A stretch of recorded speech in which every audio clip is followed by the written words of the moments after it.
de, après avoir fait la wazifa, de discuter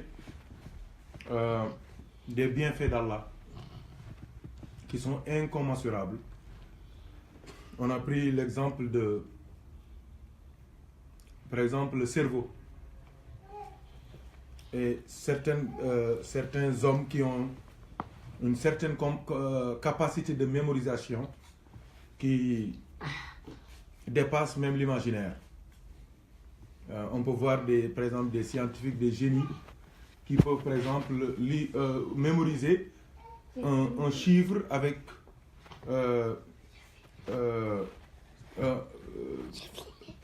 plusieurs milliers de composantes. Et ils ne font pas d'erreur.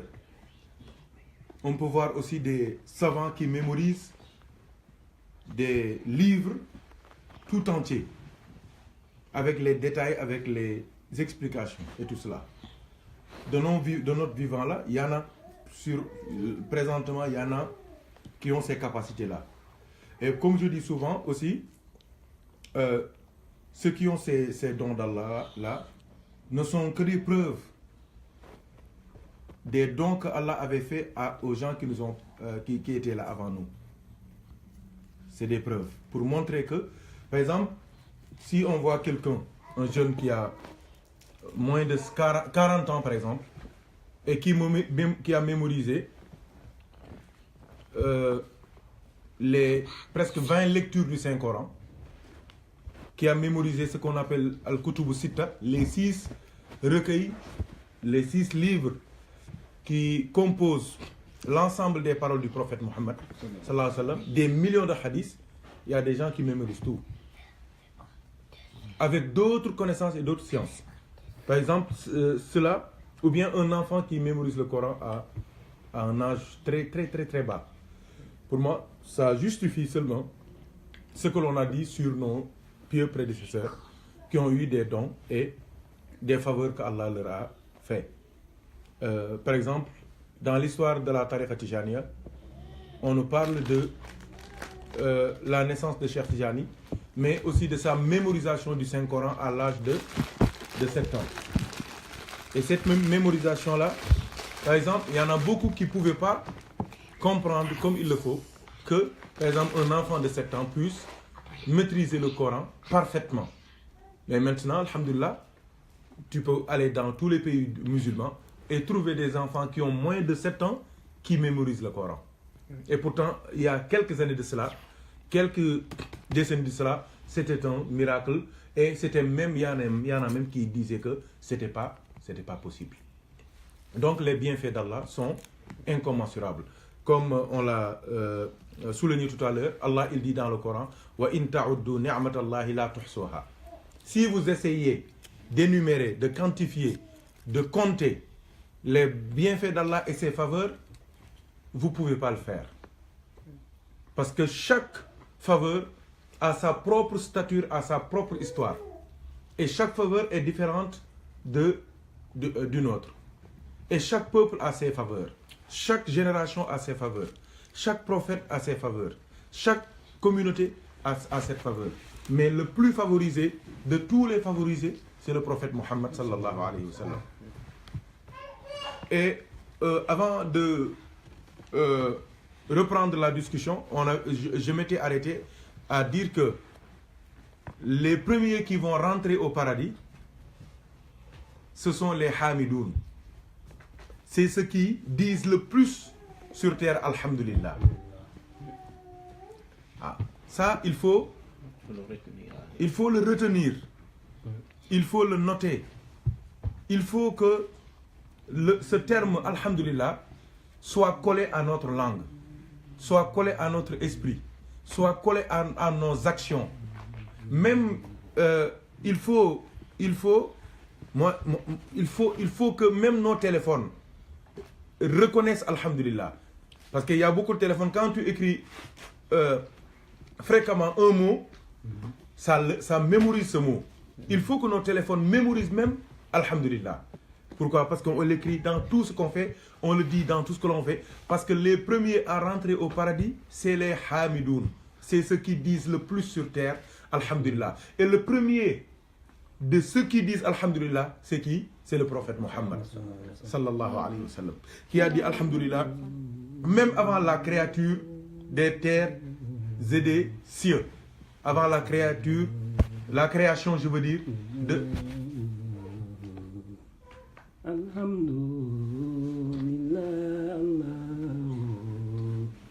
Alhamdulillah, Alhamdulillah, Alhamdulillah,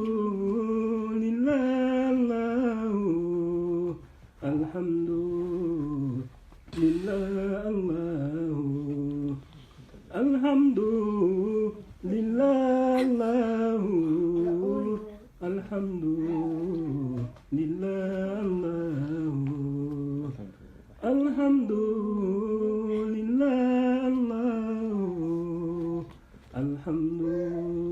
Alhamdulillah,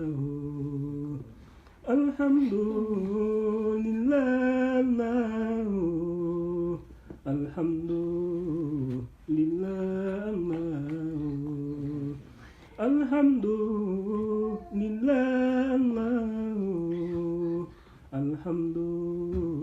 Alhamdulillah, Alhamdulillah, Alhamdulillah, Alhamdulillah, wa shukru lillah, wa shukru lillah, alhamdulillah,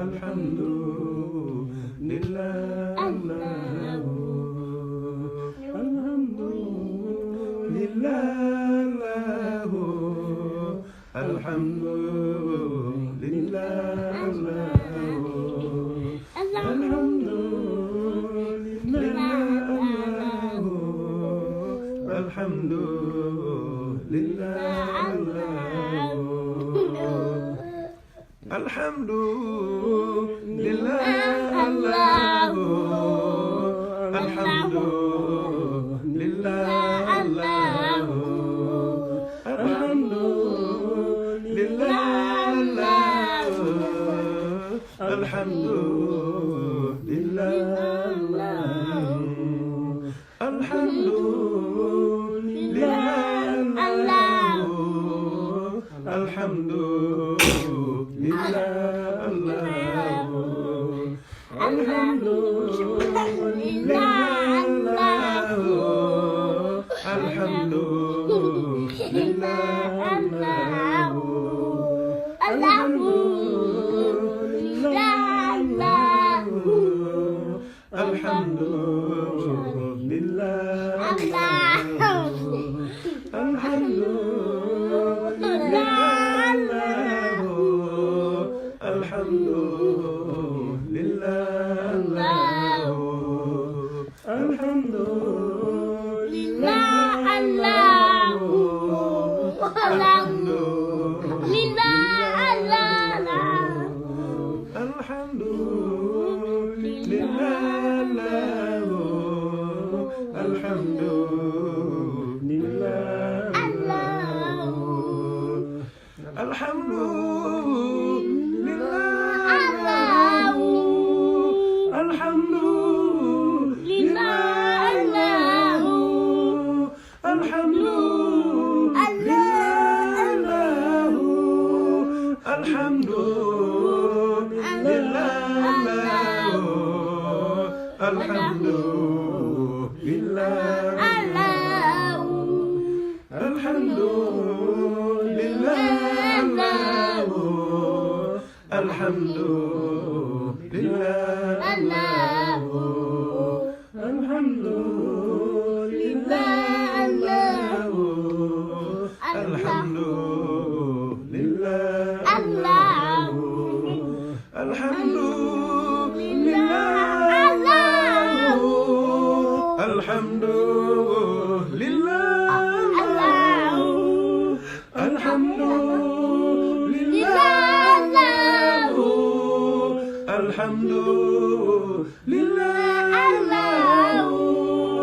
Alhamdulillah,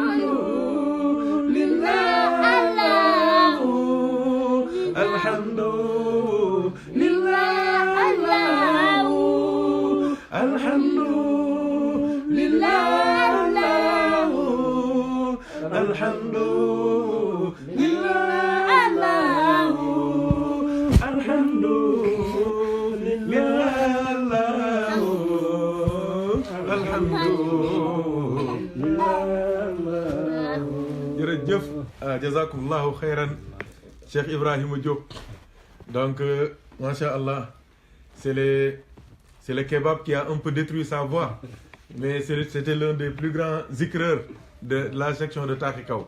Il le reste toujours, machallah. Qu'Allah nous entende et qu'on continue de dire alhamdulillah jusqu'au paradis. Parce que en réalité le terme alhamdulillah, ça fait partie des choses que Allah avait réservées exclusivement pour le paradis. Mais il aime tellement le prophète Mohammed sallallahu alayhi wa sallam qu'il lui a donné ça pour qu'on anticipe le paradis sur terre. C'est pour cela que le fait de dire alhamdulillah fait partie des choses qui vont continuer même dans le paradis. J'ai dit que ce sont les gens qui disent alhamdulillah qui vont rentrer les premiers au paradis. Mais aussi, alhamdulillah, c'est une parole qui va rester même dans le paradis. Et il y a beaucoup de paroles qui sont certes des bonnes paroles qui ne vont pas exister au paradis. Mais alhamdulillah va continuer. Et le premier discours, même que les gens du paradis vont faire, sera alhamdulillah. Ils vont dire quoi? Alhamdulillah alladhi hadana li hadha wa ma kunna linahtadiya lawla an hadana Allah. Donc, les gens du paradis, le premier discours, ce sera de dire alhamdulillah. Alhamdulillah alladhi sadaqana wa'dahu wa awrathana al-arda natabawwa'u min al-jannati haythu nasha'u fa ni'ma ajrul 'amilin. Donc, le premier discours que feront les gens du paradis, c'est de dire alhamdulillah. C'est pour cela que, masha'Allah, il faut habituer son esprit, son corps et sa langue à cette parole en or, en émeraude même, qui est alhamdulillah. Pour que ça puisse être une habitude, et l'habitude est une seconde nature, pour que, Inch'Allah, qu'on soit parmi les gens du paradis, par la baraka du prophète Mohammed sallallahu alayhi wa sallam. Il faut dire aussi que le prophète sallallahu alayhi wa sallam, il a dit que même quand on va juger l'individu, ce qui va remplir le plateau des bienfaits de l'individu et va affaiblir et faire même baisser le plateau des mauvaises actions, c'est la kalima alhamdulillah. Alhamdulillah tamla'ul mizan. Alhamdulillah tamla'ul mizan. Quand tu dis alhamdulillah, le plateau de tes bienfaits est automatiquement rempli de hasanat. Donc, masha'Allah, rendre grâce à Allah, c'est une nécessité, surtout en ces moments où il n'y a que des complaintes, il n'y a que des pleurs, il y a la peur partout, il y a la tristesse partout, il n'y a que des larmes, il n'y a que le sang dans le monde. Donc, et ces conditions ont tendance à faire oublier aux hommes les bienfaits que Allah leur a fait, leur a donné, je veux dire. Et c'est pour cela que il faut dire alhamdulillah en ces moments pour que les bienfaits d'Allah puissent encore venir et en plus grand nombre et plus abondamment. Parce que Allah il dit la in shakartum la azidannakum. Donc le secret de l'abondance, le secret de la richesse, le secret de la multiplication et de la multiplicité des bienfaits d'Allah, c'est seulement alhamdulillah. Quand tu rends grâce à Allah, Allah te donne encore plus. Allah te donne encore. Et nous sommes des pauvres par rapport à notre Seigneur. Et nous avons toujours besoin de ses faveurs et de ses dons. Aïwa, qu'est-ce qui suit dans ce que je voulais dire? Je voulais aussi dire que l'importance de la wazifa qu'on a faite ici, qui est en réalité un moment de dhikr, un moment de prière sur le prophète sallallahu alayhi wa sallam et de dhikr d'Allah subhanahu wa ta'ala. Quelle est la valeur de ces deux choses? La valeur du dhikr d'Allah subhanahu wa ta'ala, ici sur terre, ça nous aide à purifier notre cœur et nos esprits. ça purifie nos corps, ça purifie nos actions, certes, ça nous rapproche d'Allah. Mais la proximité d'Allah est plus importante dans le paradis. Parce que quand on va rentrer dans le paradis, qu'Allah nous fasse partie de ce groupe-là, il y aura un jour où Allah va inviter tous les habitants du paradis. Et chacun recevra son invitation dans la position où il est. Donc s'il est en train de manger une pomme, sur la pomme, il voit que Allah, Hôtel Ibrahim Diop ou bien Mohammed Baylo, ton Seigneur t'invite à une assemblée. Il veut te rencontrer. Tous les habitants du paradis recevront l'invitation en même temps. Et tout le monde ils vont se ruer vers une place que Allah a réservée pour rencontrer ses serviteurs. Et qu'est-ce qui va se passer? Le fait seulement d'être invité par Allah, de rentrer au paradis, c'est une faveur. Le fait d'être invité par Allah, c'est une faveur. Mais Allah va leur parler. Salamun qawlan min rabbin rahim. Ils vont entendre la voix d'Allah, subhanahu wa ta'ala. Et qu'est-ce qu'il va leur dire? Je suis satisfait de vous et plus jamais je vais me fâcher contre vous. Ce sera la parole d'Allah. C'est salamun qawlan min rabbin rahim. Et qu'est-ce qui va se passer ensuite? Allah leur dit, vous m'avez adoré sur terre sans m'avoir vu. Vous m'avez craint sans m'avoir vu. Vous avez laissé des péchés sans m'avoir vu. Vous avez pleuré pour moi sans m'avoir vu. Aujourd'hui, vous allez me voir. On va voir Allah subhanahu wa ta'ala. Qu'Allah nous fasse partie de ce groupe-là. Et qu'est-ce qui va se passer? Quand on contemplera Allah subhanahu wa ta'ala, après l'avoir contemplé, maintenant, il y aura une sorte d'organisation de cette contemplation-là. Il y aura le degré supérieur qui est le degré du prophète Mohammed sallallahu alayhi wa sallam et certains élus qui continueront à contempler Allah sans limite. Il y en a qui vont le contempler chaque heure. Chaque heure, ils contemplent Allah. Ils le regardent, ils le voient. Il y en a qui vont le contempler chaque semaine. Il y en a qui vont le contempler chaque jour. Il y en a qui vont le contempler chaque année. Et quelle est la raison sur laquelle se base cette organisation-là? C'est, on va voir les gens qui ont fait le plus de zikr. Est-ce que vous comprenez ce que je veux dire? On va regarder les cahiers, les documents, les dossiers de zikr. Celui qui a le plus de zikr, c'est ça qui va déterminer la fréquence de son regard, de sa vision, de sa contemplation d'Allah subhanahu wa ta'ala. Est-ce que vous voyez ce que je veux dire? C'est pour cela que le prophète sallallahu alayhi wa sallam, quelqu'un est venu lui dire au prophète d'Allah, les obligations de l'islam sont nombreuses. Je ne peux pas tout faire. Le prophète lui dit, fasse que ta langue soit toujours mouillée de dhikr d'Allah. C'est comme s'il lui disait, en faisant ce que tu peux faire dans la charia et en t'habituant, en étant dans un zikr abondant, vous êtes en train de combler tous les manques que tu as eu à réaliser, à faire dans ta charia. Donc le jour du jugement dernier, ceux qui contempleront le plus Allah, c'est ceux qui font sur terre le plus de zikr. Donc c'est pour cela que dans la wazifa on fait la ilaha illallah 100 fois. Dans le lazim on fait la ilaha illallah 100 fois. Dans la lazim du soir on fait la ilaha illallah 100 fois. Le vendredi on fait au moins 1000 la ilaha illallah. Pour être parmi le groupe de ceux qui évoquent et invoquent Allah de manière abondante.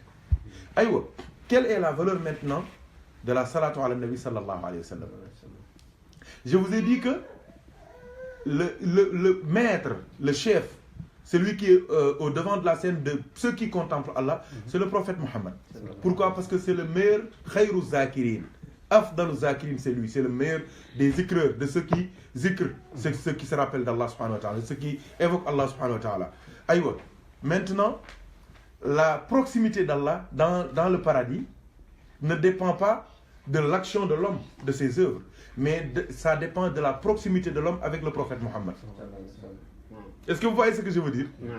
Donc, celui qui est le plus proche du prophète, il est le plus proche d'Allah dans l'au-delà.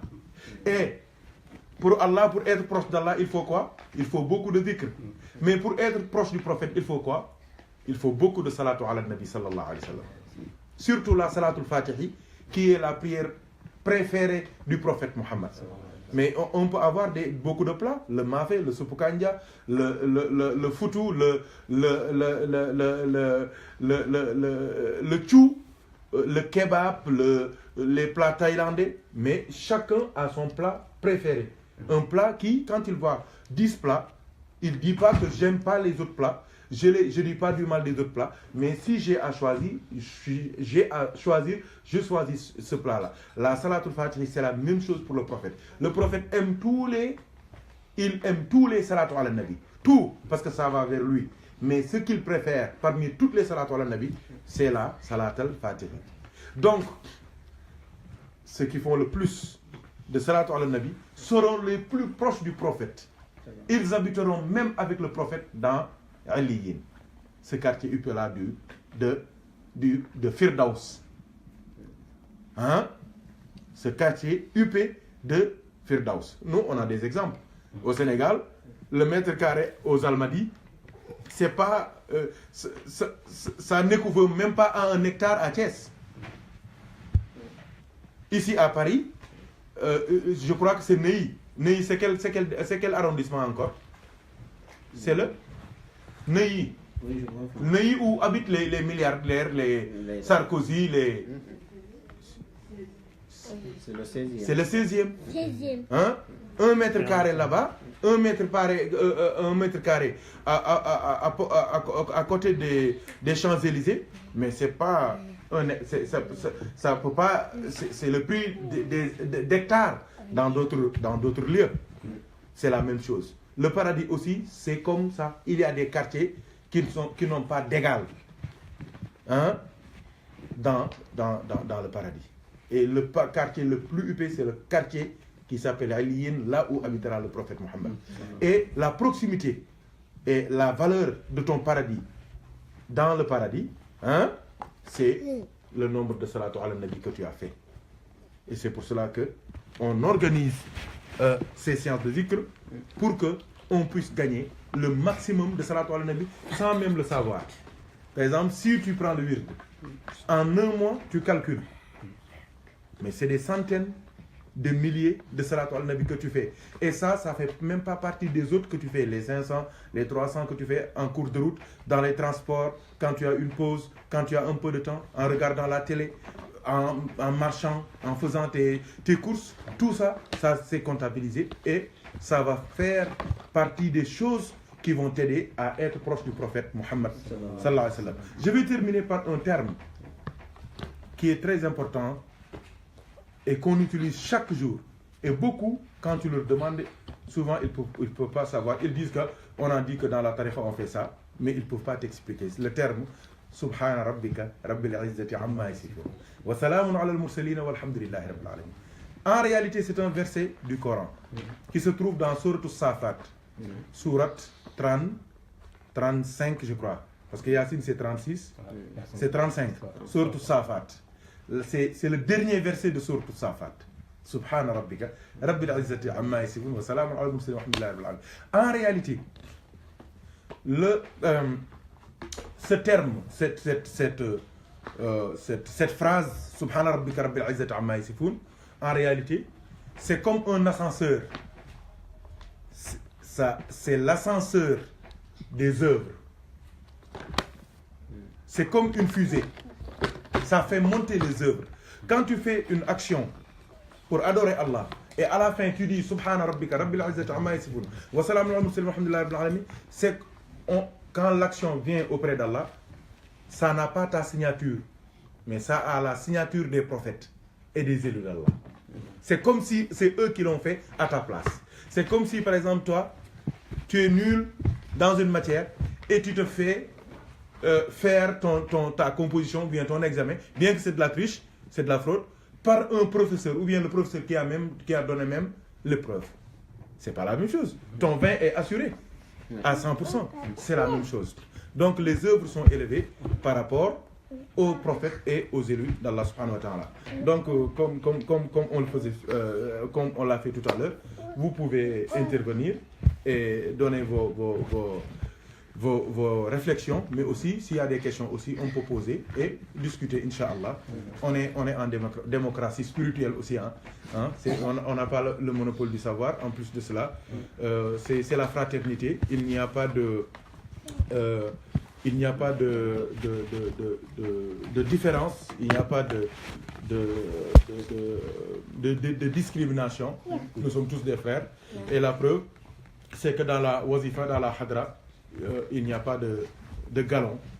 Il y a des ministres, il y a des présidents même, il y a les qutbou, les awliya, il y a des scientifiques, des diplomates, mais personne n'a aucun grade si ce n'est être le serviteur d'Allah et l'amoureux du prophète Mohammed, sallallahu alayhi wa sallam, dans les actions et les réactions. Qu'Allah nous aide et nous assiste. Donc, Tcherno, vous pouvez intervenir comme vous voulez, Inch'Allah. S'il y a des questions venant aussi des princesses, Inch'Allah, c'est bienvenu, Inch'Allah, ou bien des réflexions même. Bismillah.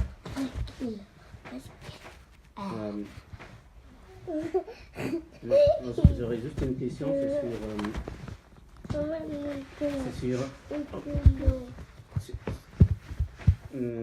sur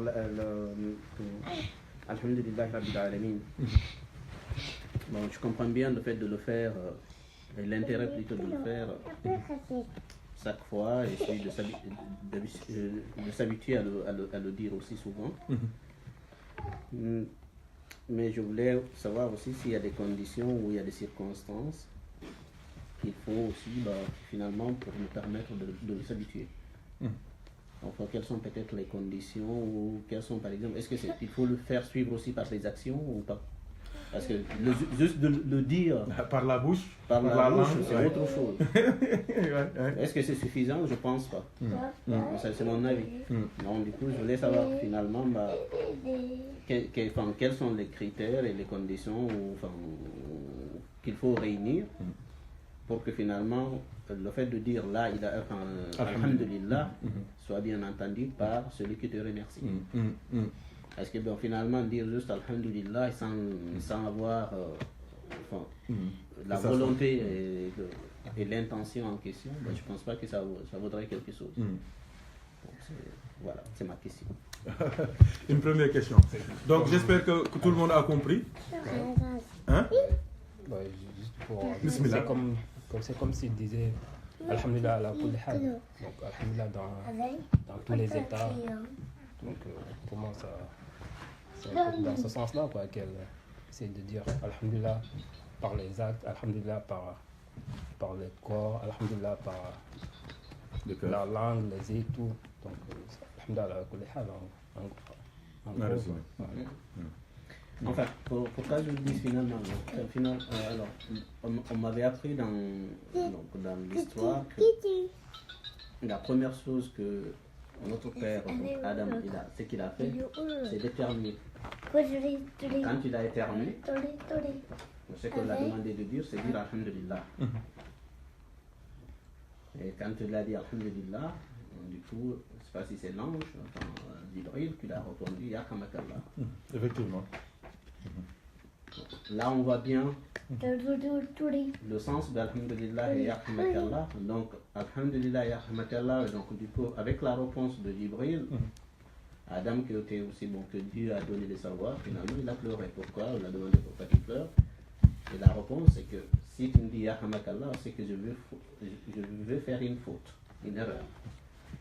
Sinon, je ne vois pas pourquoi Dieu va me pardonner, c'est que je n'ai pas, si je n'ai pas fautif. Effectivement. Donc là, nous, on va continuer à dire Alhamdulillah. Alhamdulillah, on est dans cet esprit-là. Alhamdulillah, Dieu nous a permis de pouvoir le dire. Par contre, c'est que je comprends bien, Alhamdulillah, la kulli hal, il faut le dire aussi. Mais ce que je veux dire, il faut peut-être donner certains un cadre dans lequel il faut le dire. C'est que juste prononcer Alhamdulillah la kulli hal, juste ça, c'est comme quelqu'un qui dit La ilaha illallah et qui continue pas. Qui fait ce qu'il veut. Voilà, qui fait ce qu'il veut et qui ne fait pas réellement ce que La ilaha illallah veut dire. Donc, Alhamdulillah, il veut dire quelque chose. Si par exemple, je regarde mes enfants et je réfléchis un moment, je dis Alhamdulillah. Là, j'ai fait l'action de. C'est vraiment Alhamdulillah, il est sur quelque chose. Il est basé sur quelque chose. C'est parce que finalement, je me suis dit finalement, il n'y a personne qui pouvait me donner ces enfants-là si ce n'est lui. Si ce n'est que lui. Donc, ça vaut quelque chose. Donc, Alhamdulillah. Mais juste, bon, je suis là par amusement, je dis Alhamdulillah, je ne pense pas que ça a le même poids. Donc, ce que je voulais voir, c'est est-ce qu'il y a un cadre qu'on peut avoir pour dire Alhamdulillah dans ces conditions-là, justement pour que ça vale quelque chose auprès de celui qu'on remercie. Ouais, c'est ça, c'est clair. Ça, là c'est les degrés de Alhamdulillah. Je crois que je l'ai mentionné dans deux de mes poèmes, mais c'est en Wolof. J'ai dit Santé Yalla Kholi, Santé Yalla Kheli, Santé Yalla Kholi, Santé Lamine, Santé Thierry. Donc j'ai dit rendre grâce à Allah par l'esprit. Je fais allusion à la reconnaissance. C'est le premier niveau. Santé Yalla Kholi. Rendre grâce à Allah par le cœur. C'est la sincérité. Pour dire que ça ne provient que d'Allah et ça ne peut provenir que d'Allah. J'ai dit santé lamine. Rendre grâce à Allah par la langue. Santé Thierry. Le quatrième niveau de Alhamdulillah, le quatrième degré, c'est rendre grâce à Allah par les membres du corps. Comment? Je crois que les trois premiers niveaux sont faciles à comprendre. La reconnaissance, la sincérité et le fait de dire ça, c'est facile, tout le monde peut le faire. Le niveau le plus élevé de Alhamdulillah, c'est premièrement ce que Allah t'a donné comme faveur. Par exemple, si c'est une richesse, si c'est une beauté, si c'est une popularité, que tu mettes ça dans ce que Allah aime. Ça, c'est le premier niveau. Le deuxième niveau, si tu n'as pas ces faveurs-là, la richesse, la popularité, la force, la beauté, des trucs comme ça, les membres de ton corps que Allah t'a donné, c'est certains membres qui doivent dire Alhamdulillah. Et le fait que le Alhamdulillah des membres du corps sont plus forts que Alhamdulillah de la bouche. C'est plus fort qu'Alhamdulillah du cœur, c'est plus fort qu'Alhamdulillah de la tête. Pourquoi? Parce que, en réalité, quand les membres du corps sont en train de dire Alhamdulillah, l'esprit est en train de dire Alhamdulillah. Comment? Je vais m'expliquer de manière matérielle. C'est-à-dire que pour que ta main dise Alhamdulillah, c'est que ta main, tu la poses jamais sur une personne qui t'est illicite. Là, même si tu as l'occasion de le faire et que tu ne le fais pas, ta main a dit Alhamdulillah. Ton esprit a dit Alhamdulillah. Tu as dit Alhamdulillah. C'est la même chose pour les pieds. Tu ne sors jamais, tu ne marches jamais pour aller à un lieu qu'Allah n'aime pas. Tu ne marches jamais pour aller à une soirée ou bien à des futilités et des fêtes qu'Allah n'aime pas. Donc là, si tout le monde part et tu dis moi je ne pars pas, tes pieds ont dit Alhamdulillah, ton esprit a dit Alhamdulillah, toi tu as dit Alhamdulillah au plus haut niveau de Alhamdulillah. C'est la même chose pour tes yeux. Quand tu marches, tu peux voir du haram, mais quand tu baisses les yeux, non pas parce que c'est pas beau, non pas parce que tout le monde ne regarde pas, mais parce que tu dis que ça c'est pas ma femme, ça c'est pas licite pour moi, ça Allah n'aime pas ça. Tes yeux ont dit Alhamdulillah. Même si toi tu n'as pas dit Alhamdulillah, tes yeux ont dit Alhamdulillah. Et en ce moment précis, ton esprit, ton ruh a dit Alhamdulillah. Et ce Alhamdulillah n'a pas de limite. Les autres alhamdulillah c'est des nombres, hein, mais le alhamdulillah du ruh c'est un nombre illimité, incalculable, incommensurable, méconnaissable, parce que le ruh est illimité. Aïwa, c'est la même chose pour ton cœur. Quand on ouvre ton cœur, on ne trouve que Allah et son prophète Mohammed. Ton cœur a dit alhamdulillah, même si tu n'as pas dit alhamdulillah. C'est la même chose pour l'amour que tu portes pour les gens qui ont l'amour d'Allah et de son prophète Mohammed sallallahu alayhi wa sallam. C'est la même chose pour ton ventre. Quand tu ne manges pas quelque chose qui est illicite et que tu manges quelque chose de licite que tu as eu avec la sueur de ton front, même si après avoir mangé tu n'as pas dit alhamdulillah, on te comptabilise des alhamdulillah à un nombre illimité. Parce que ton ventre a dit alhamdulillah même si tu ne l'as pas entendu. Ton ruh a dit alhamdulillah même si tu ne l'as pas entendu. Et ce alhamdulillah là va résonner jusqu'au 7e ciel. C'est la même chose pour parler aux jeunes par exemple. Pour ton sexe. Ton sexe doit dire alhamdulillah. Quand est-ce qu'il doit dire alhamdulillah? Comment il dit alhamdulillah? En ne rentrant jamais là où il ne doit pas. Pour la fille ou bien la femme, en ne recevant pas quelque chose que Allah n'aime pas. Même si tu ne l'entends pas, il est en train de dire alhamdulillah. Même si tu n'entends pas, ton ruh est en train de dire alhamdulillah. C'est la même chose. C'est pour cela que j'ai dit, rendre grâce à Allah pour le premier niveau, par le premier niveau qui est le niveau de l'esprit, de l'intellect, je veux dire. Le deuxième niveau, c'est le cœur. Le troisième niveau, c'est la langue. Et le quatrième niveau, c'est le ruh.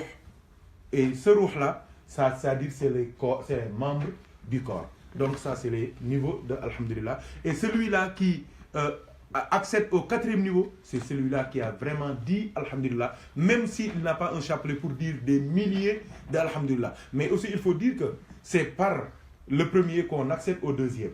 C'est par le deuxième qu'on accède au troisième niveau, mais c'est aussi le troisième niveau qui te mène vers le sommet, qui est le alhamdulillah des prophètes et des awliya, des grands hommes de Dieu, des élus d'Allah, des prophètes qui ont vraiment loué Allah et rendu grâce à Allah, à leur tête, le prophète Mohammed. Même le nom du prophète invoque ça. Parce qu'il est Ahmad dans son intérieur, dans son caractère ésotérique, et il est Mohammed dans son caractère exotérique, dans son extérieur, sallallahu alayhi wa sallam. Et tous les deux, le Mohammed et le Ahmad, font allusion au hamd, qui est le fait de rendre grâce à Allah subhanahu wa ta'ala. Le Ahmad c'est quoi? C'est lui qui a rendu grâce à Allah. Le Mohammed c'est quoi? C'est qu'il a tellement rendu grâce à Allah dans toutes les conditions, dans toutes les dimensions du hamd, que Allah est content de lui. Et jusqu'à ce qu'Allah lui rende grâce lui-même, le prophète Mohammed, pour devenir maintenant, pour sauter du caractère Ahmad vers le caractère Mohammed. Le Ahmad, c'est celui qui loue. Le Mohammed, c'est celui qui est loué. Vous voyez ce que je veux dire? Il a loué jusqu'à être loué. C'est le secret de radiyallahu anhum wa radu anhu. Donc ils sont contents d'Allah parce que Allah est content d'eux. Allah est content d'eux parce qu'ils sont contents d'Allah. Ils sont contents d'Allah parce que Allah leur a donné la possibilité de suivre Allah. Allah est content d'eux parce qu'ils l'ont suivi. Donc si j'ai bien répondu, c'est ça. Sinon je peux donner d'autres exemples qui montrent mais en réalité, moi j'ai résumé qu'il y a 4 niveaux de alhamdulillah, en commençant par l'intellect, le cœur, la bouche, la langue, et enfin par le ruh, ou l'esprit, ou bien l'âme. Hein, et ce niveau-là, c'est le niveau le plus élevé de alhamdulillah, et c'est le niveau que les awliya cherchent, c'est le niveau des prophètes, c'est le niveau des aimés d'Allah, des élus d'Allah, c'est le grand niveau. Tcherno, je crois que c'est la réponse que je m'attendais. Ok, alhamdulillah. Alhamdulillah. Ibrahim? Oui, c'était ça. Ça veut dire de dire sur les niveaux d'alhamdulillah, le niveau de, on va dire, de degré, parce que en réalité on peut pas quantifier en fait alhamdulillah. Juste par rapport au troisième niveau. Donc, quatrième. Le quatrième niveau. Donc, voilà. Donc, en gros, tout ce qu'on. Il y a même un frère qui a posé la question. Donc, qu'est-ce qu'il a dit? Il disait que Donc, alhamdulillah, est-ce que l'adoration d'Allah subhanahu wa ta'ala ne s'arrêtait pas seulement à dire alhamdulillah? Donc, tout ce qu'on fait en réalité, donc c'est alhamdulillah. Tu as vu la question? Oui. Voilà, c'est en gros ça, quoi. Mais en réalité, il faut faire ça pour faire alhamdulillah. C'est ça. Prier pour faire alhamdulillah. C'est ça. Jeûner pour dire alhamdulillah. Prier pour dire alhamdulillah. Aller à la Mecque pour dire alhamdulillah. Voilà. Faire la shahada pour dire alhamdulillah. Qu'est-ce qui reste? Donner la zakat pour dire alhamdulillah. Donc tout ce que le musulman fait, il le fait dans l'intention de rendre grâce à Allah. C'est pour cela qu'il dit que l'adoration d'Allah se résume en un seul mot qui est alhamdulillah. Ah oui, ça c'est un niveau très profond. Masha'Allah, Hajj Simben. Hein? Souvent ils me surprennent. Ils me surprennent. Souvent ils me surprennent de la profondeur de certaines questions ou bien de certaines réflexions qu'ils ont. Masha'Allah. Il n'y a pas une autre question? C'est même, on pourrait, c'est une remarque plutôt, l'ouverture même, la Sourate al-Fatiha, ça commence par alhamdulillah. Masha'Allah. Effectivement. Donc c'était... Je pense que c'est une question-contribution. Question-contribution, Masha'Allah. Elle est riche, la contribution. La question de Tcherno a été très forte, mais la contribution aussi, Masha'Allah. Il y a d'autres réactions? Donc, c'était tout comme question.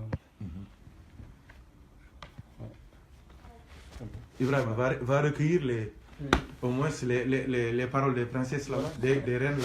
Vas-y, tu traduis. Non.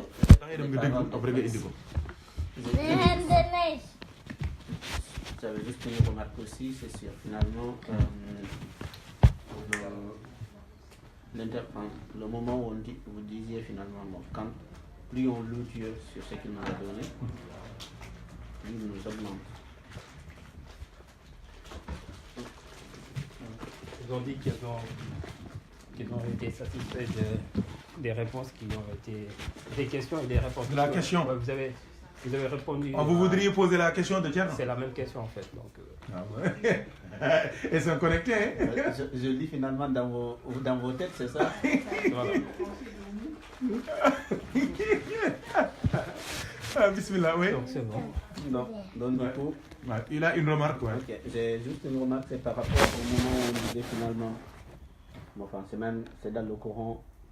Dieu nous dit, c'est plus on le remercie, plus il nous augmente.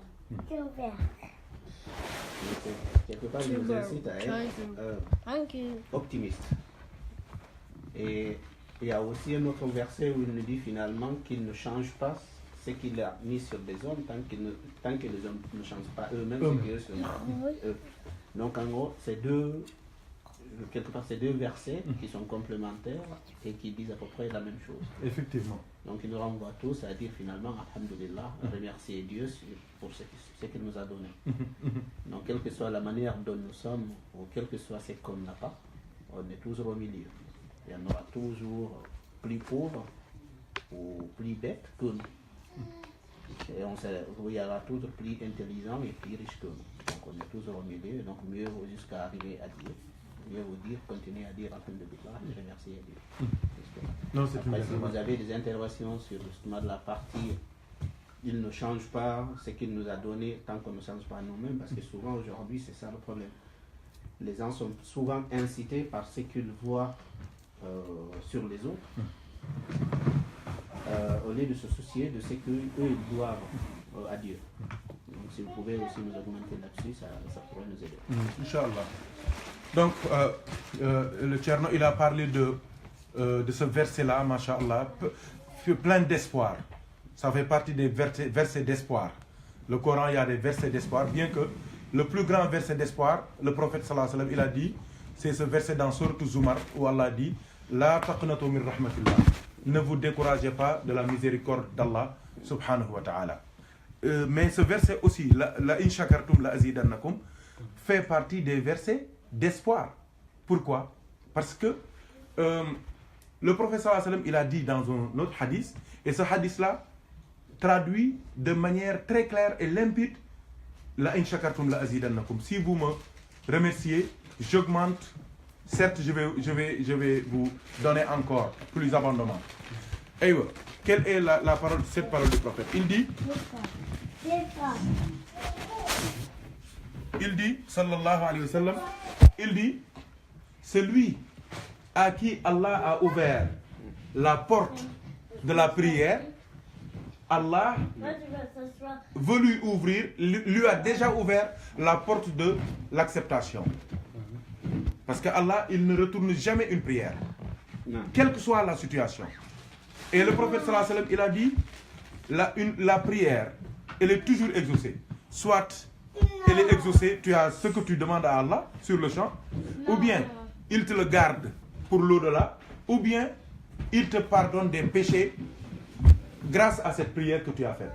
Donc la prière du croyant n'est jamais rejetée. Dans tous les cas, elle est acceptée. Le prophète sallallahu alayhi wa sallam, il a dit, Allah ne peut pas voir son esclave, son serviteur, lui tendre les mains et le laisser rentrer les mains vides. Jamais. Celui qui chasse dans la miséricorde infinie d'Allah subhanahu wa ta'ala, il rentre jamais bredouille. Jamais. Il rentre toujours soit avec ce qu'il cherche, ou bien Allah lui pardonne des péchés, ou bien Allah lui garde ça dans l'au-delà. Et toujours le croyant, il est gagnant. Donc celui à qui Allah a ouvert la porte de la prière, Allah lui a déjà ouvert la porte de l'acceptation. C'est le sens de ce hadith. La deuxième parole, la deuxième hikmah du prophète sallallahu alayhi wa sallam, c'est que si Allah t'a ouvert la porte de la reconnaissance, c'est que Allah t'a ouvert la porte de l'augmentation, de l'abondance. Donc c'est comme si le prophète nous disait, celui à qui Allah ne veut pas exaucer, ne veut pas accepter, il ne lui met pas les conditions de pouvoir lui demander quelque chose. Parce qu'il y a des gens qui oublient de prier, de demander à Allah. Pourquoi? Parce que c'est Allah qui a décidé, dans sa connaissance antérieure, qu'il n'accepterait jamais des demandes venant de lui là. Mais c'est aussi ce qu'on comprend de ce hadith, c'est que c'est comme si le prophète nous disait, si Allah veut augmenter les bienfaits, les faveurs, les dons d'un de ses serviteurs, qu'est-ce que Allah fait? Allah te pousse vers ce qu'on appelle ash-shukr, le fait de reconnaître et de louer et de rendre grâce à Allah subhanahu wa ta'ala. Donc c'est pour cela que, masha'Allah, le sens que tu as essayé de donner à ce verset-là, à cette parole coranique-là, qui est, c'est-à-dire l'espoir, l'espérance, masha'Allah, ce verset est rempli et imprégné de l'espérance et d'espérance et d'espoir. Aïwa. Donc le deuxième verset, c'est quoi? Allah, il dit, inna Allah la yughayyiru ma bi qawmin hatta yughayyiru ma bi anfusihim. Aïwa. Donc Allah, il dit qu'il ne changera jamais le sort d'un peuple, qu'il ne changera jamais la situation d'un peuple. Ça, il parle du côté positif. Tant que ce peuple-là ne change pas ce que Allah leur a donné. Par exemple, je vais vous donner un exemple très précis. Quand Allah, il dit dans le Coran, kuntum khayra ummatin tukhrijat linnas, vous êtes la meilleure communauté.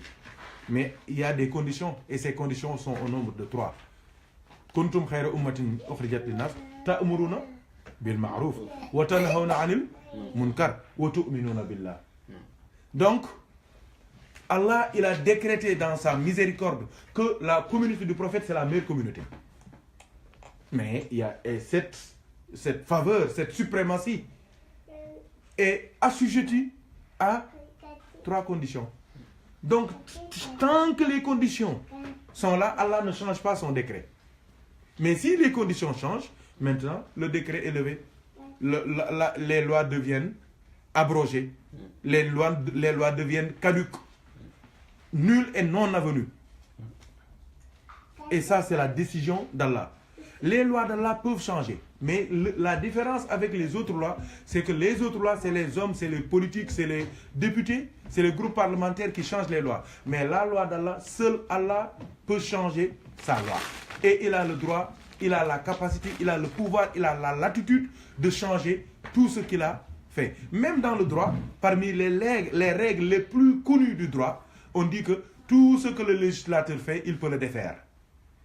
Tout ce que le législateur fait, il peut le défaire. Cette règle-là n'est pas applicable. Par exemple, je vais vous donner un exemple. Ça, c'est une règle du droit. Quand tu apprends le droit, ça fait partie des premières choses que tu apprends. La première chose, c'est quoi? Nul n'est censé ignorer la loi. Mais parmi les règles les plus connues du droit, c'est tout ce que le législateur fait, il peut le défaire. Mais ça a des limites.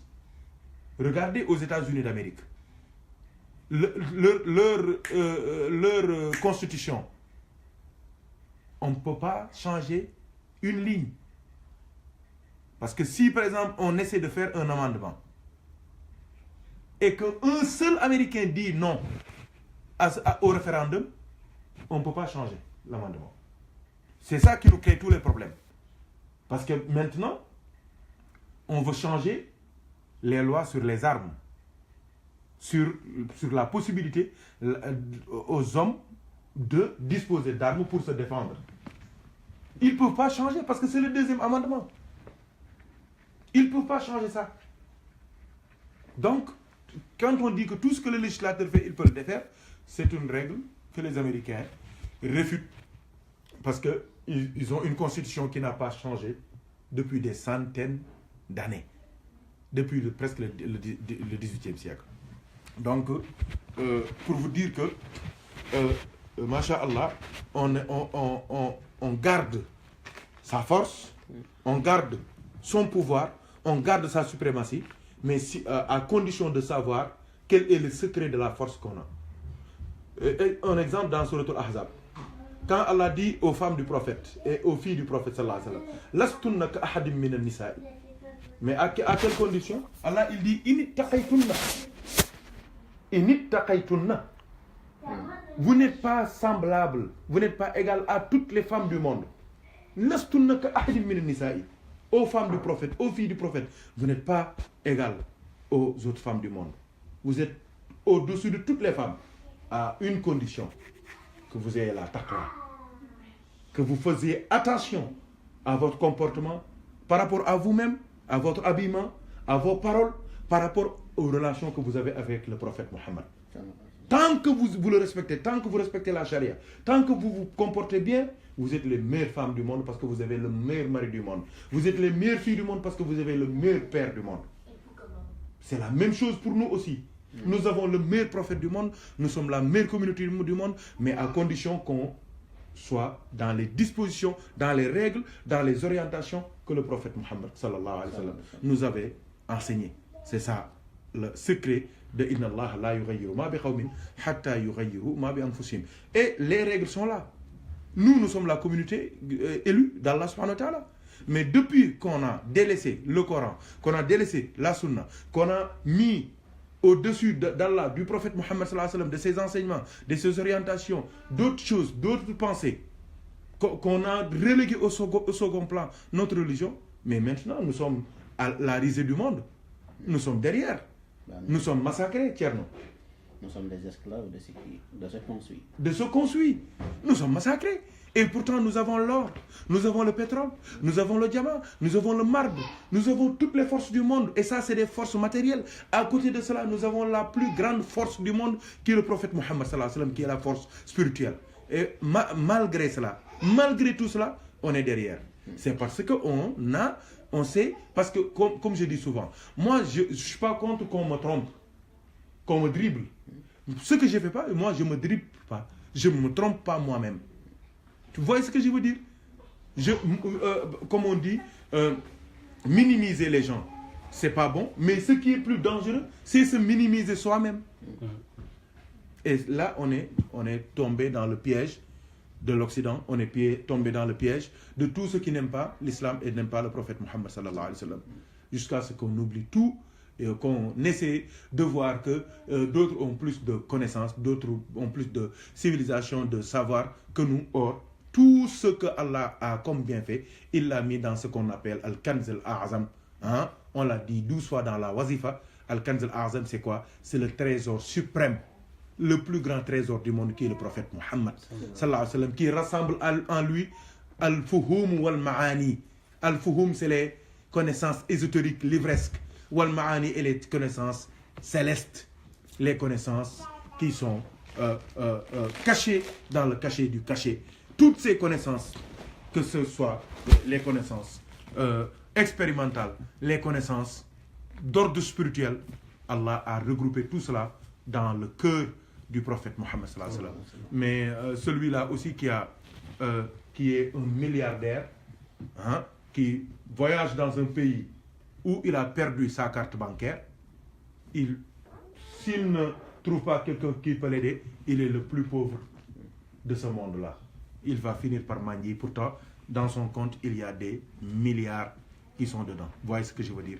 Donc, si on a le prophète et qu'on ne suit pas le prophète, on ne fait pas ce que le prophète nous a dit aussi, on est relégué au second plan, comme si ce que l'on est en train de voir, le sang des musulmans est en train de couler partout dans le monde, en Palestine, en Syrie, en Libye, en Irak, partout dans le monde.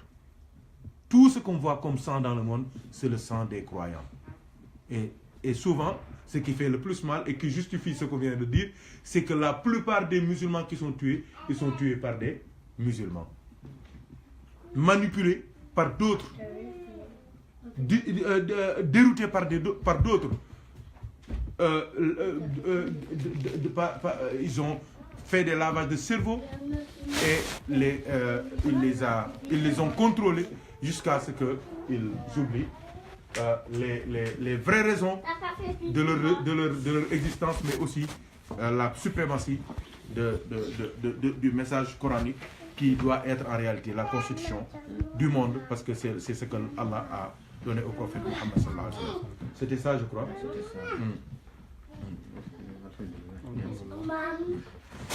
C'est juste une remarque par rapport au discours que vous venez d'avoir. Finalement, sur tout ce que Dieu nous dit finalement, Dieu nous a dit que nous sommes la meilleure communauté. Le fait de dire que nous sommes la meilleure communauté avec des conditions, ça n'a rien révélé. Nous sommes la meilleure communauté si on respecte ces conditions-là, mais si on ne les respecte pas, qu'est-ce qu'on devient? On devient la pire des communautés. Allahu Akbar. Finalement, c'est ça qu'on dit. Il va dire comment chose. Tu respectes ces conditions-là, tu feras ça, tu feras ça. Si tu respectes ces conditions, tu vas communiquer avec quelqu'un qui est au Sénégal, qui doit Donc ça, c'est des décrets divins et il respecte les conditions du décret divin et il essaie de l'appliquer. Même si maintenant il ne le croit pas, mais le décret divin il est là. Donc du coup, l'importance de ça finalement, effectivement, le décret divin il a toujours des conditions. Il suffit maintenant de respecter les conditions pour pouvoir quand même l'appliquer. Masha'Allah, merci. C'est le sens de... Il y a un terme dans le Coran, un terme qui est souvent très mal compris et qui résume en réalité ce que tu viens de dire, ce que tu viens d'évoquer. C'est-à-dire, vous parlez des lois de la nature. Et ce terme loi de la nature est résumé par un terme dans le Coran, sunnatallahi. Sunnatallahi allati qad khalat min qabl. في الذين قد خلوا من قبل ولن تجد لسنة الله تبديلا ولن تجد لسنة الله تحويلا. Tu vois, ce sunnatullah là ne fait pas allusion au sunnah, à la sunnah du prophète Mohammed, non. C'est les règles de la nature. Ça, par exemple, je vais vous donner un exemple très précis. C'est que, par exemple, si tu allumes le feu, tu mets ton doigt sur le feu, mais ça te brûle. Ça, c'est des lois de la nature. Quand la pluie tombe, mais le sol est mouillé. Ça, c'est les lois de la nature. Quand tu creuses des sillons, tu mets des céréales. Quand la pluie vient, mais ça va germer, ça va donner des plantes et des céréales encore. Ça, c'est des lois de la nature. C'est la même chose pour, par exemple, mais on appelle même ces sciences des sciences expérimentales. Pourquoi? Parce qu'ils expérimentent. Ils disent, si je mélange ceci et cela, qu'est-ce que ça donne? Ils notent. Ils disent, si je mélange celui-là et celui-là, qu'est-ce que ça donne? Ils notent. Jusqu'à trouver maintenant tout ce qui est, toutes les comptabilités, compatibilités, je veux dire, du monde. C'est comme les dessinateurs.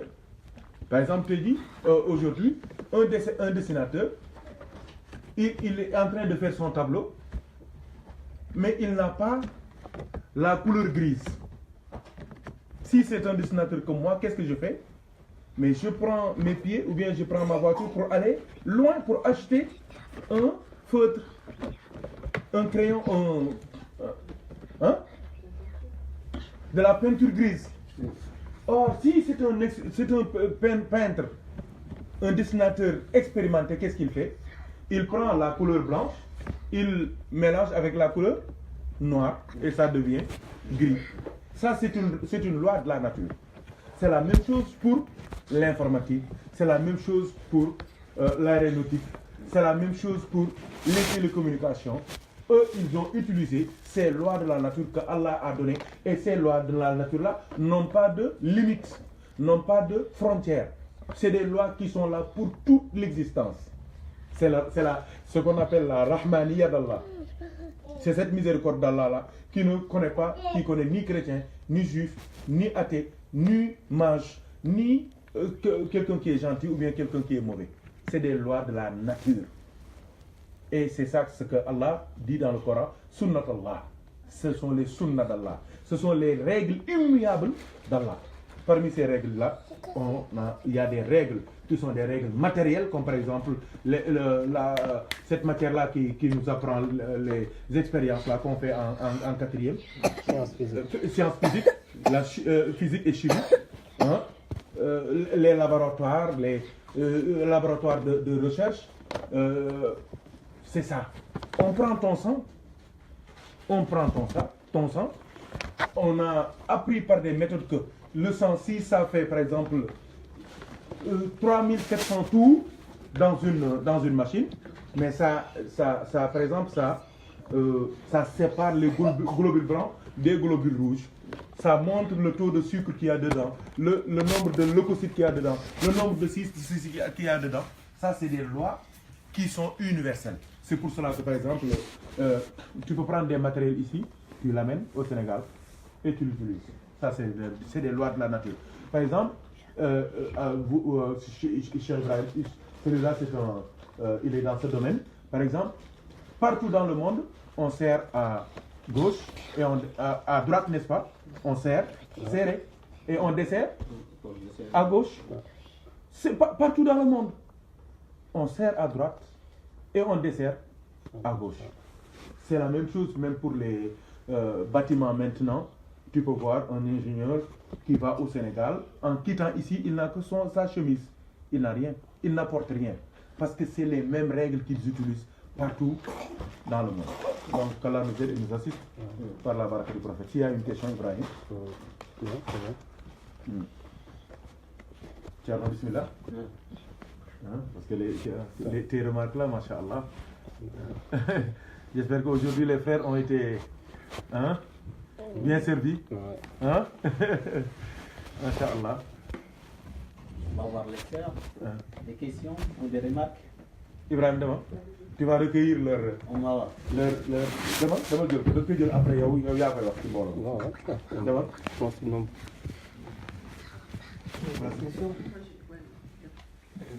Allez, des remarques ou on peut des explications du poussé. Demain.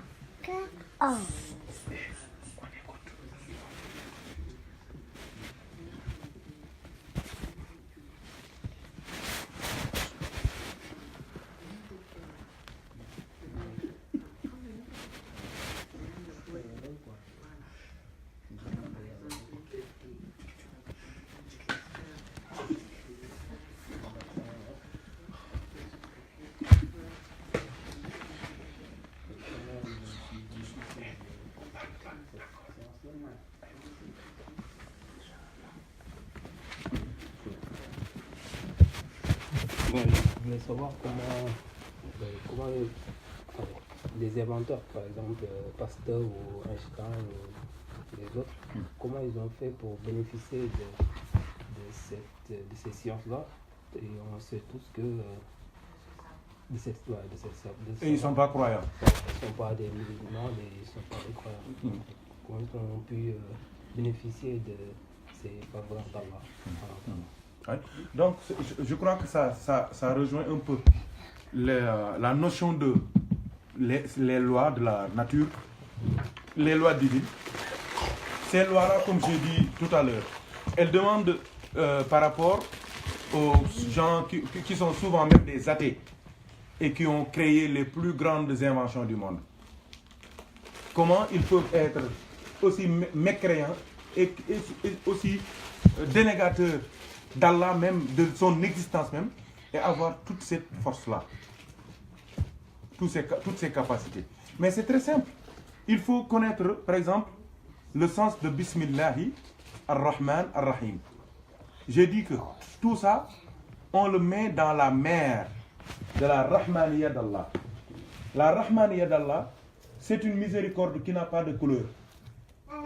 Est-ce que vous voyez ce que je veux dire? C'est une miséricorde qui n'a pas de couleur, qui connaît ni athée, ni juif, ni chrétien, ni musulman, ni africain, ni banyamoulengue. C'est une rahma qui touche tout le monde. Ces savoirs-là, ces sciences-là rentrent dans cette rahma-là. Vous voyez ce que je veux dire? L'autre rahma, c'est la rahma qu'il a réservée à ses bien-aimés. C'est-à-dire la rahma de la foi. Le fait de croire en Dieu et à son prophète Muhammad. Ça rentre dans l'autre rahma qui est Ar-Rahim. La première partie c'est Ar-Rahman. L'autre partie c'est Ar-Rahim. Et d'autres vont dire que la première est plus grande parce qu'eux, ils ont créé plus. Ils ont créé l'avion, la fusée, la relativité. Ils ont trouvé, Pierre et Marie Curie ont trouvé le vaccin contre la rage avec Pasteur. Ils ont sauvé des... Mais ça, il y en a qui vont me dire que ça, c'est la grande rahma d'Allah. Non. Pourquoi c'est pas la grande rahma d'Allah? La grande miséricorde d'Allah, c'est l'autre. Pourquoi? Parce que ceux qui ont l'autre, ils peuvent trouver ce que Pasteur et les autres ont trouvé. Et Pasteur et les autres, ils ne peuvent pas trouver ce que les autres ont trouvé. Parce qu'eux, ils ont trouvé Allah et son prophète. Eux, ils peuvent trouver tout ce qu'on peut trouver sur la terre comme invention. Et ils peuvent pas, ils n'ont pas la capacité de trouver Allah. Parce que Allah ne veut pas qu'ils le trouvent. Vous voyez ce que je veux dire? Donc c'est un peu profond, mais c'est le sens des miséricordes et des faveurs d'Allah subhanahu wa ta'ala. Allah, il a une dimension qui n'a aucune limite et une dimension réservée. Il y a des choses que tu dis dans la chambre, des choses que tu peux dire dans le salon, il y a des choses que tu peux dire dans la rue, et il y a des choses que tu peux dire à la télé. Ce n'est pas les mêmes choses. Donc ça dépend de l'intimité, de la proximité que tu as avec la personne, ou bien que le sujet a comme importance ou bien dangerosité. Donc eux, ils ont ces savoirs, mais nous aussi, on peut avoir ces savoirs. Nous avons des savoirs que eux aussi, ils n'ont pas, à moins qu'ils embrassent et qu'ils rencontrent le prophète Mohammed sallallahu alayhi wa sallam. Donc tout ça, c'est la miséricorde d'Allah. C'est comme par exemple, il y a un frère, il m'a posé presque la même question. Il m'a dit, vous dites que Allah, il a créé les créatures à partir de la lumière du prophète. J'ai dit oui, mais ils disent, mais donc, où est-ce qu'on va maintenant loger ces tyrans-là et ces bandits-là? En commençant par Iblis, par exemple, Pharaon, Namrud, les tyrans, ceux qui ont fait toutes les bêtises du monde, qui sont allés jusqu'à dire qu'ils sont Dieu. Et on dit que toutes les créatures viennent de la lumière du prophète. Je leur ai dit, la lumière du prophète Muhammad sallallahu alayhi wa sallam, c'est comme la rahma d'Allah.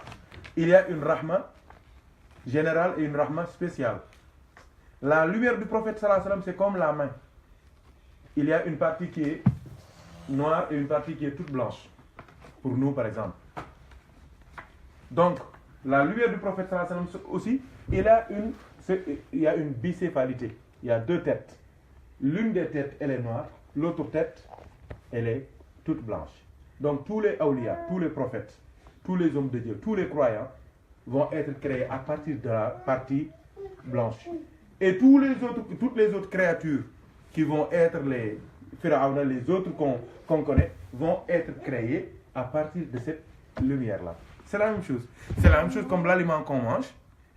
Mais on mange l'aliment, mais tout ne devient pas sang. Pourtant, c'est l'aliment qu'on a mangé. Il y a une partie qui va faire plaisir à la bouche, à l'œil même. Même à l'odeur, comment on appelle ça encore, l'odorat. Quand on sent l'odeur, on sait que ça c'est un bon soupe kanja. Ça c'est une partie. La deuxième partie, quand on voit la présentation, on est content. La troisième partie, quand on goûte, on dit que Masha'Allah, c'est bien fait. Mais à la fin, cet aliment qu'on vient de manger va avoir une séparation. Une partie va devenir sang pour alimenter tout le corps, mais il y a une partie qui va être rejetée. C'est les déjections, c'est automatique. C'est la même chose. Donc il y a une partie qui est la partie blanche et une partie qui est la partie noire. Tout ça, c'est le prophète Mohammed sallallahu alayhi wa sallam. C'est la même chose pour le savoir. Les savoirs aussi, c'est la même chose. Les connaissances aussi, c'est la même chose. La rahma d'Allah aussi, c'est la même chose. Il y a toujours une partie blanche et une partie noire.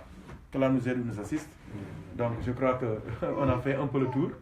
Masha'Allah, c'est la wazifa qui nous a ouvert cette petite discussion. Et Masha'Allah, les frères aussi ont suivi partout dans le monde. Et Masha'Allah, on est dans le 15e. Dans le 14e, Masha'Allah. On a fait la wazifa. Donc tout ça, c'est la miséricorde d'Allah. Et c'est la force aussi de la tariqa. Cette décentralisation-là que Allah nous a donnée, Masha'Allah, par le biais de Cheikh Tijani.